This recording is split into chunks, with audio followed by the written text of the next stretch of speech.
Ken Baldwin was 28 years old when he jumped from the ledge off the Golden Gate Bridge. In those seconds before he plunged into the icy waters of the San Francisco Bay, he realized that everything in his life, every crushing problem that seemed impossible to solve, was totally fixable, except for having just jumped. By the grace of God, Ken survived the fall, providing us a reminder that more often than not, all of our fears, negative circumstances, and limitations evolve from within. The mind is a powerful tool. It's constantly creating the conditions governing our life. That's its duty. Left unguarded, our thoughts can do us more harm than our own worst enemy ever could. That's why we were given this body to serve as a benevolent protector, capable of sensing input and delivering action. But what happens when the bulwark is breached? A fierce battle is taking place, and the arena is the modern foodscape.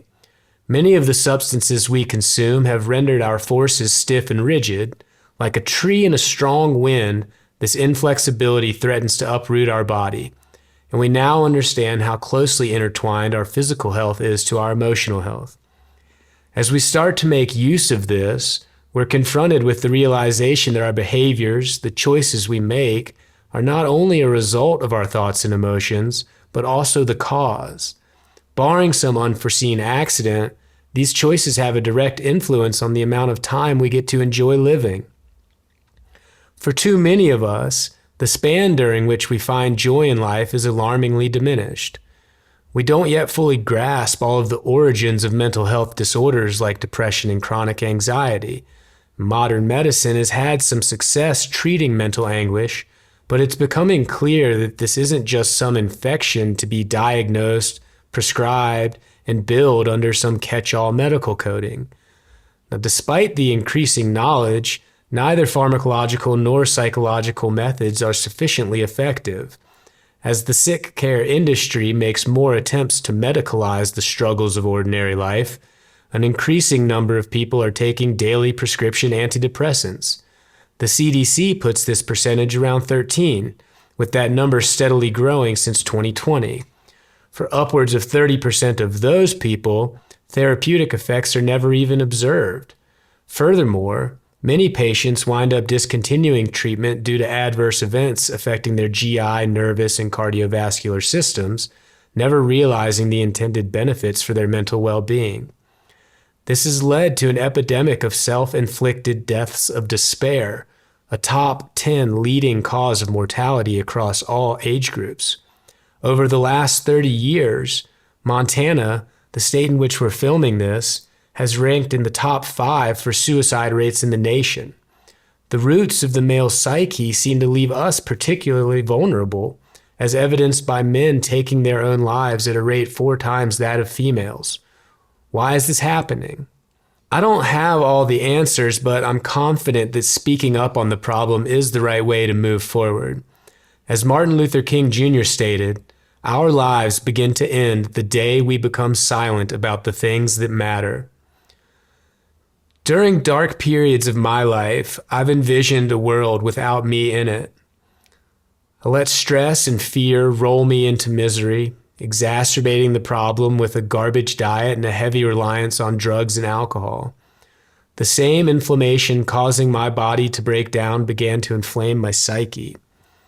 I found it impossibly difficult to believe I would ever develop my full potential from boyhood to masculinity. The ideation of self-harm burned inwardly brighter until I couldn't help but face the flames before they blew up my entire life. I'm telling you all of this as a reminder to not conceal your depression.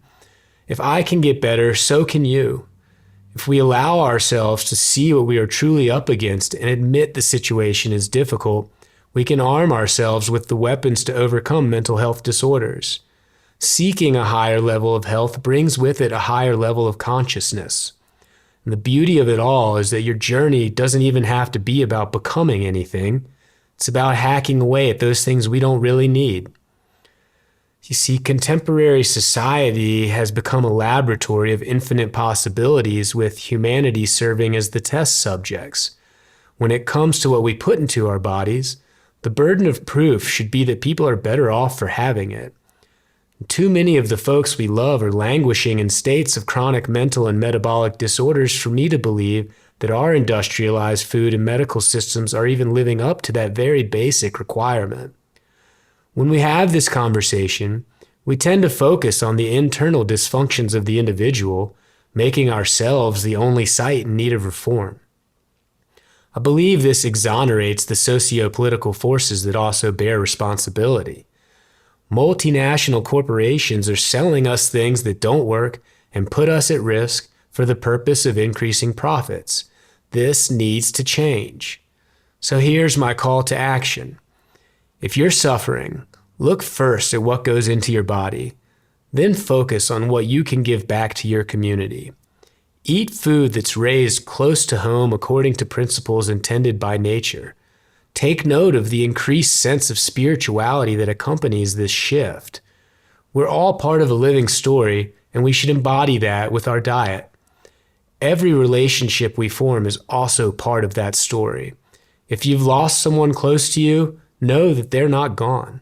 Their body has been returned to from where it came, but their spirit is serving their next role in your life. Far be it for a flawed individual like myself to deliver this message as if I have all the answers. But perhaps I can give you some hope as someone who's no longer fearful and impaired. I'll leave you with a mantra adapted from the lyrics of a song called What I Am by Satsang, a Montana artist whose music is filled with gems to remind us of the power of perseverance. I'm a miracle in movement and a walking sign of love and grace. Carry that with you and say it to yourself in times of doubt, or find one that resonates with you more personally. Remember that it all starts this minute with believing you deserve to be here, now and always.